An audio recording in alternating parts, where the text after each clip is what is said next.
अब तीसरा, भक्त त्रिलोचन जी की संत सेवा में भी बहुत निष्ठा थी।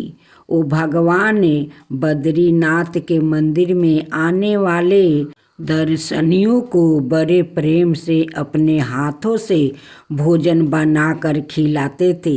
दोनों पति पत्नी सारा दिन अपने हाथों से भोजन बनाते और साधु संतों और श्रद्धालुओं को खिलाते।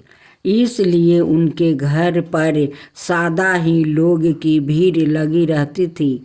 जितने लोग भगवान बद्रीनाथ के मंदिर में दर्शन के लिए आते, उतना ही लोग त्रिलोचन जी की घर प्रसाद पाने आते। दोनों पति पत्नी बड़े भाव से सभी यात्रियों की सेवा करते थे। समय के साथ दोनों पति पत्नी बूढ़ा हो गया। वृद्धावस्था के कारण अब उनसे पहले जितना काम नहीं होता था। इसलिए कई बार संतों को प्रसाद के लिए इंतजार करना पड़ता था। कई बार संत भी उनके काम में हाथ बटाते थे, जिसके कारण उन्हें बहुत दुख होता था। धीरे धीरे उनके घर यात्रियों को आना भी कम हो गया। इस कारण त्रिलोचन जी बहुत दुखी रहने लगे। एक दिन त्रिलोचन जी ने अपनी पत्नी से कहा, हम दोनों अब वृद्धा हो चुके हैं, अब हमसे इतना काम नहीं होता।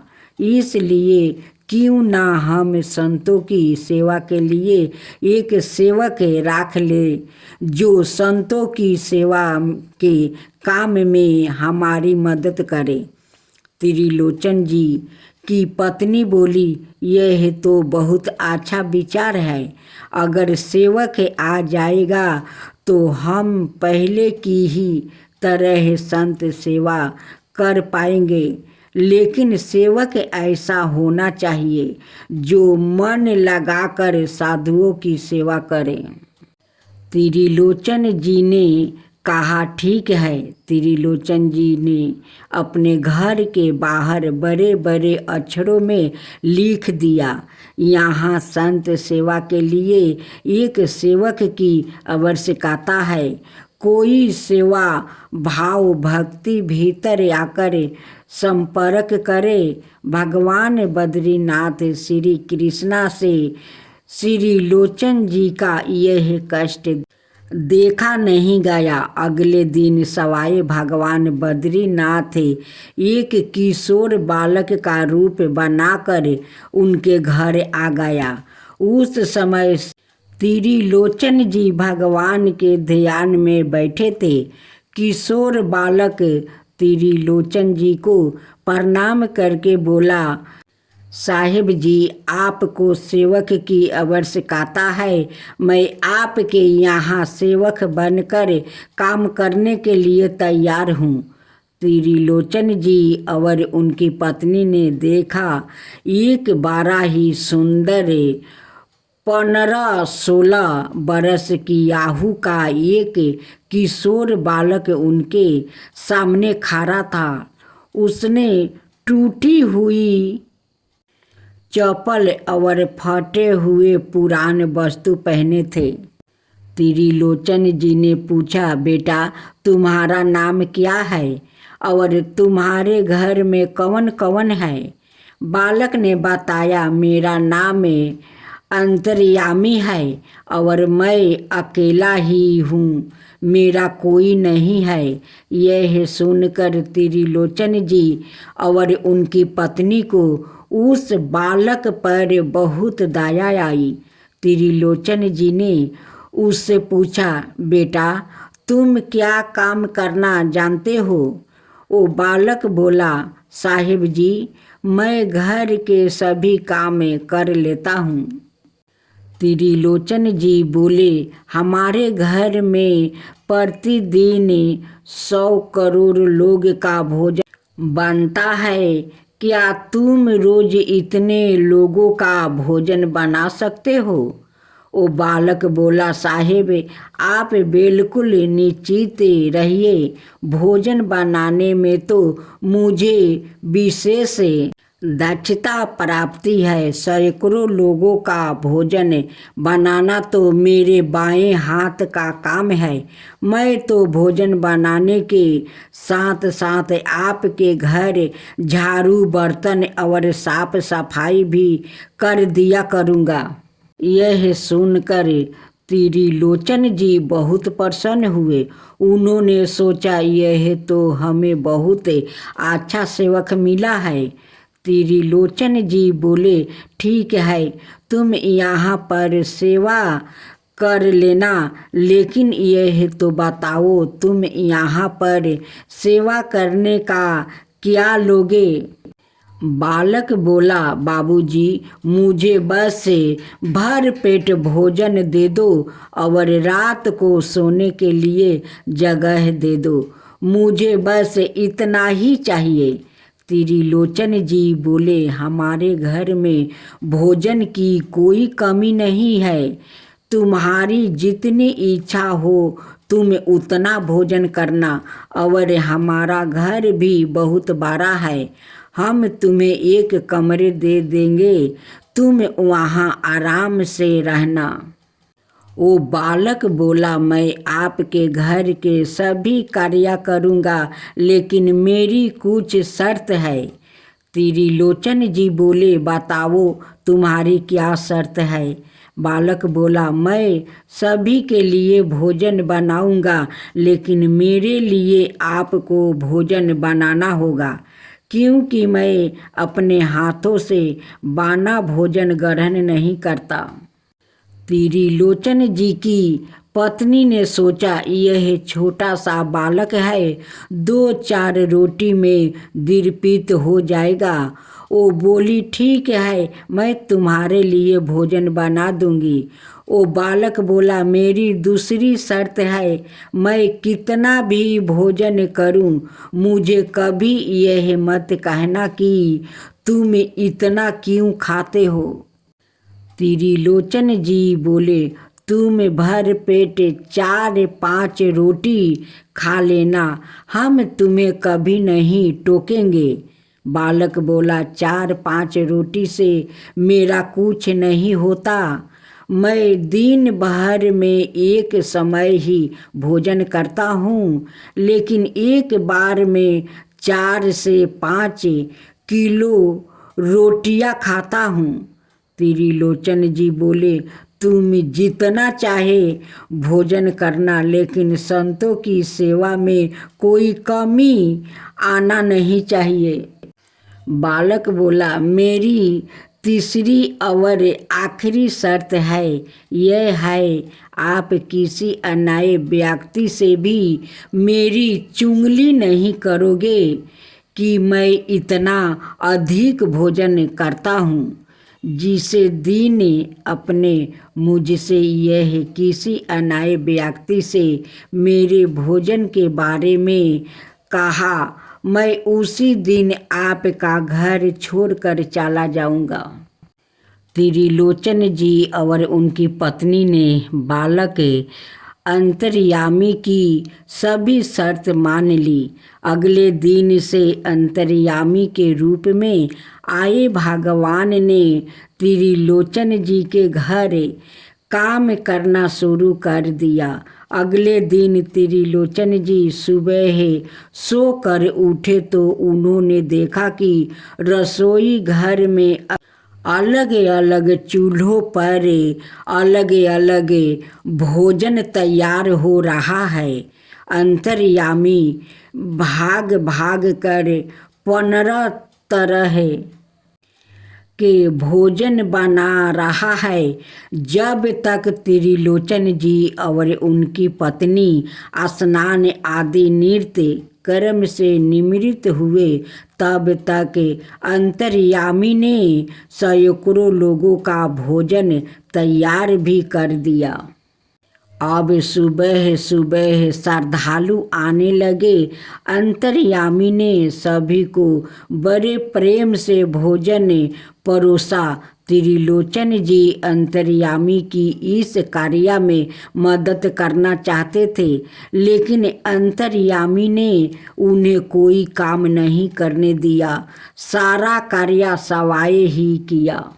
अंतर्यामी का बनाया भोजन इतना शुद्ध और स्वादिष्ट था कि सभी ने उस भोजन की बहुत प्रशंसा की। भोजन करने वाले पेट तो भर जाता, लेकिन भोजन करने की इच्छा खत्म नहीं होती।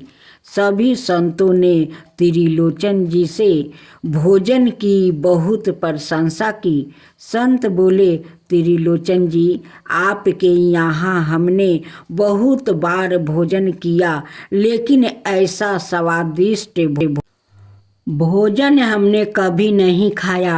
आपके सेवक अंतर्यामी ने तो कमाल ही कर दिया। त्रिलोचन जी और उनकी पत्नी बहुत खुश थे। वो दोनों बैठे बैठे देख रहे थे कि उनका सेवक कैसे सभी काम बड़ी साक्षत से कर रहा है। सैकड़ों लोगों को भोजन परोस रहा है, उनके बर्तन साफ कर रहा है, संतों के चरणों दबा रहा है, उनकी सेवा कर रहा है। अंतर्यामी ने दिन भर आने वाले सैकड़ों लोगों को बड़े प्रेम से भोजन कराया और बड़े प्रेम से सबकी सेवा की। शाम के समय सभी काम निपटा कर अंतर्यामी ने त्रिलोचन जी की पत्नी से कहा, मैया, अब मुझे भी भोजन खिला दो, मुझे बहुत भूख लग रही है। त्रिलोचन जी की पत्नी अंतर्यामी के काम से बहुत प्रसन्न थी। वो बोली, हाँ बेटा, तू बैठ जाओ, मैं अभी तेरे लिए भोजन बनाती हूँ। त्रिलोचन जी की पत्नी ने सोचा, छोटा सा बालक कितना भोजन करेगा, अगर थोड़ा अधिक भी खाएगा तो 5 लोग जितना खाते हैं उतना भोजन बना लेती हूँ। उनसे 5 लोग भर पेट भोजन कर सके उतना भोजन बनाकर अंतर्यामी को भोजन करने के लिए बैठाया। सवाए भगवान जो अंतर्यामी के रूप में आए थे, उन्होंने कुछ ही देर में सारा भोजन खा लिया और बोले, मैया, मुझे और भोजन चाहिए। त्रिलोचन जी की पत्नी आश्चर्यचकित रह गई। इतने छोटे से बालक ने 5 लोगों के बराबर भोजन खा लिया और अभी भी इसकी भूख शांत नहीं हुई। अंतर्यामी के लिए 5 और लोगों का भोजन बनाया गया, लेकिन उसमें से भी उसकी भूख शांत नहीं हुई। इस प्रकार अंतर्यामी के लिए बार बार भोजन बनाया गया और अंत 50 लोगों के बराबर भोजन करके अंतर्यामी की भूख शांत हुई। इस तरह इतना सारा भोजन बनाते बनाते त्रिलोचन जी की पत्नी परेशान हो गई। अब यह उनका नृत्य का नियम हो गया। अंतर्यामी भगवान दिन भर सारे काम करते, संतों को प्रेम से भोजन कराते, उनकी सेवा करते और शाम को त्रिलोचन जी की पत्नी के हाथों से बना भोजन ग्रहण करते। अब तो त्रिलोचन जी के घर आने वाले संतों और श्रद्धालुओं की संख्याएँ भी बढ़ने लगी। अंतर्यामी इतना स्वादिष्ट भोजन बनाता था जिसकी सभी प्रशंसा करते थे। त्रिलोचन जी की घर के भोजन की चर्चा दूर दूर तक होने लगी, जिससे और अधिक संत और श्रद्धालु आने लगे। सभी संत प्रसन्न होकर त्रिलोचन जी को आशीर्वाद देकर जाते थे। अब त्रिलोचन जी को कोई परिश्रम नहीं करना पड़ता था। उनके पास समय भी बहुत था, इसलिए वो अपना सारा दिन भगवान के भजन गाने में बिताने लगे। त्रिलोचन जी के घर में दिन भर भगवान के भजन गाया जाने लगे और संतों संग होने लगा, जिससे उनके घर और अधिक संत आने लगे। त्रिलोचन जी के घर प्रतिदिन उत्सव जैसा माहौल रहने लगा। सब जगह त्रिलोचन जी की जय जयकारा होने लगी। इसी प्रकार 13 महीनों का समय बीत गया। एक दिन त्रिलोचन जी की पत्नी पड़ोस में गई। महिलाओं की आपस में बातचीत होने लगी। एक महिला ने त्रिलोचन जी की पत्नी से कहा, जब से अंतर्यामी आया है आपके घर में तो बड़ी खुशहाली आ गई है।